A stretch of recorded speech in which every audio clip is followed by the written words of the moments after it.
So, pa-right na tayo dito sa may Commonwealth Avenue. So, dito dapat extra careful na tayo dahil maraming sasakyan katulad niyan. Siyempre, mga humihinto-hinto. Pero ang kagandahan naman dito sa Commonwealth, malapad-lapad yung kanyang bike lane. So, matiwasay tayong makakapag bisikleta dito.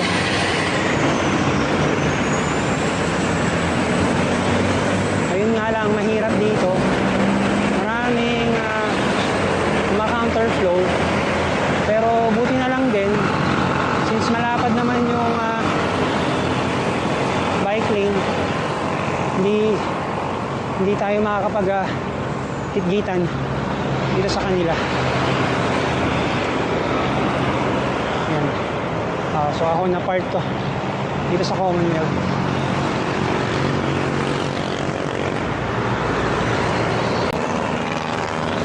Meron mga MMDA na nagbabantay dahil dito mayroong designated motorcycle lane. So binabantayan nilang mabuti yan.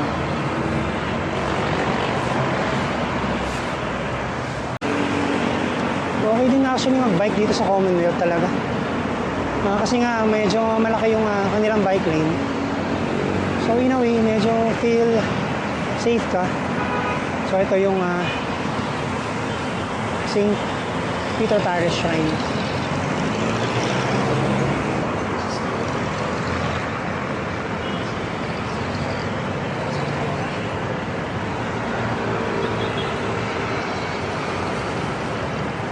Oh, may Starbucks na rin dito.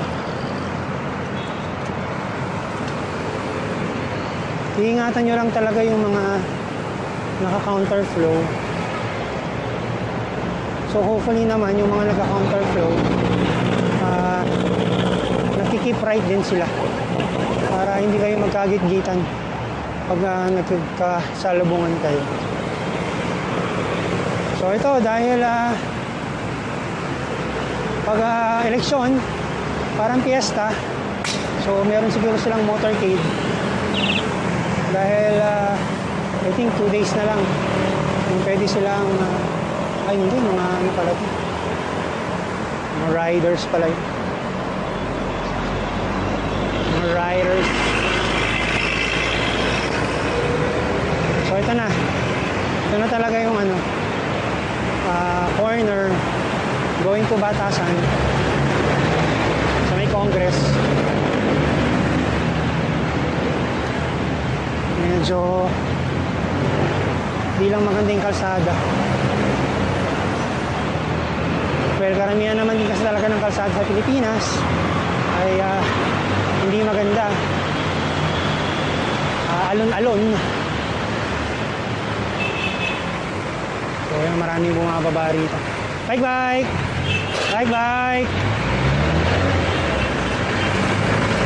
Dito na tayo mag-iingat dahil mga jeep.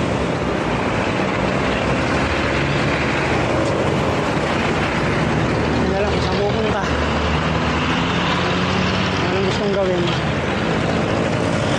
Plus the fact na merong mga kakanan dito sa Batasan, like yun, ang layo ng pinanggalingan bago sa kumanan.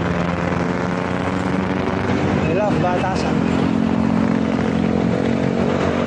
On our right, ito na yung Sandigan Bayan.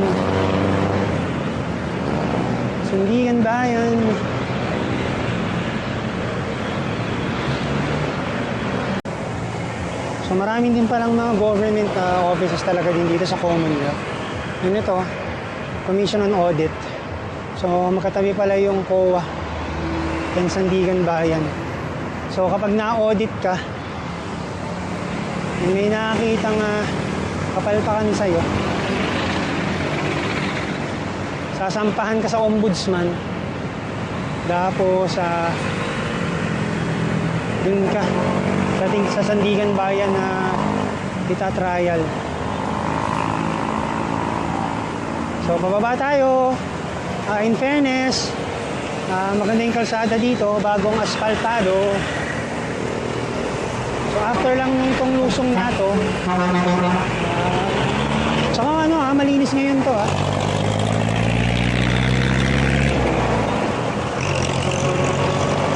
malinis tong kalsada ngayon na to.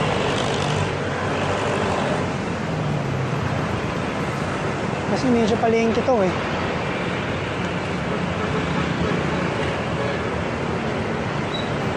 So, konting ahon. Bye-bye! Ito lang yung mahirap. Yung mga nakahinto.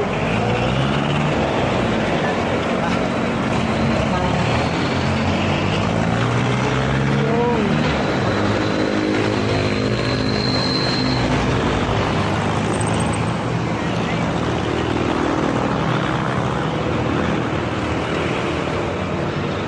Konting ahon. Pagdating dito,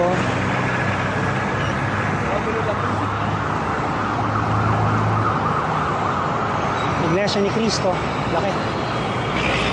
Actually, yung main ng Iglesia ni Cristo, nandito rin sa Commonwealth, pero nasa kabilang side siya. So mataas-taas din to 4.7%.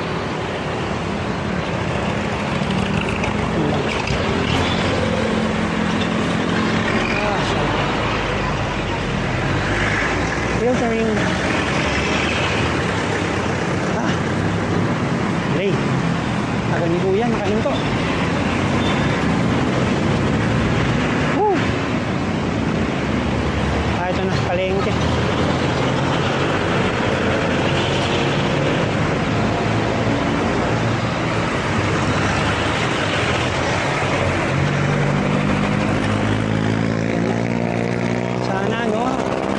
Grabe, ang laki ng kinain nilang space. Sayang yung kalsada na yun. Ayun, may nakapark din sa kanan side, sa right side. So after ng ahonan doon, meron lusong.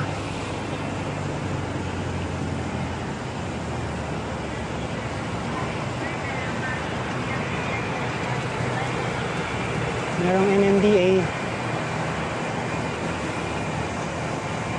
So ingat tayo dito dahil maraming sasakyan.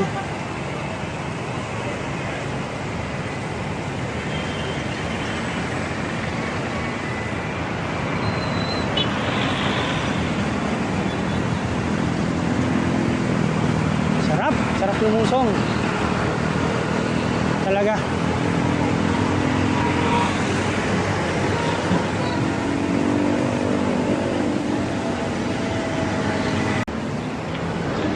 Nandito na tayo sa may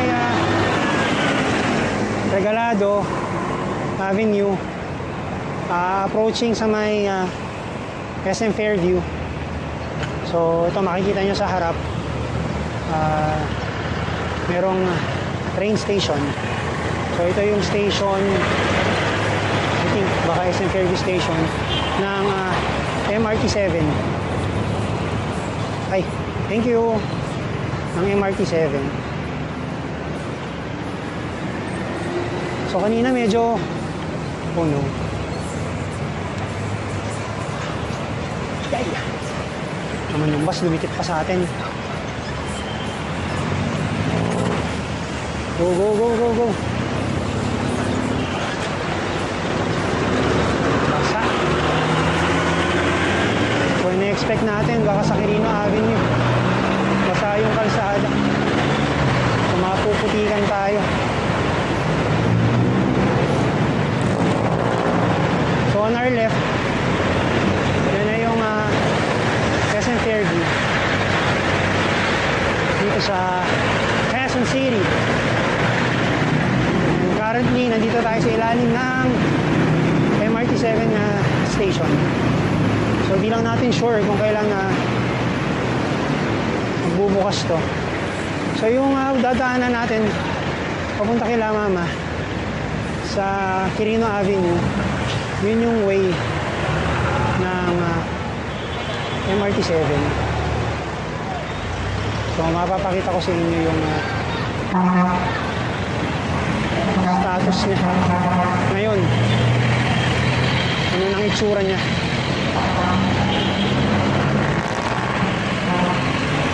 Ngayon lang ulit din tayo actually nagbike going dito, and parang ngayon lang ulit din tayo maglo-long ride. For sure today makaka-over 100 kilometers tayo. So ito na, paano tayo din sa may Quirino.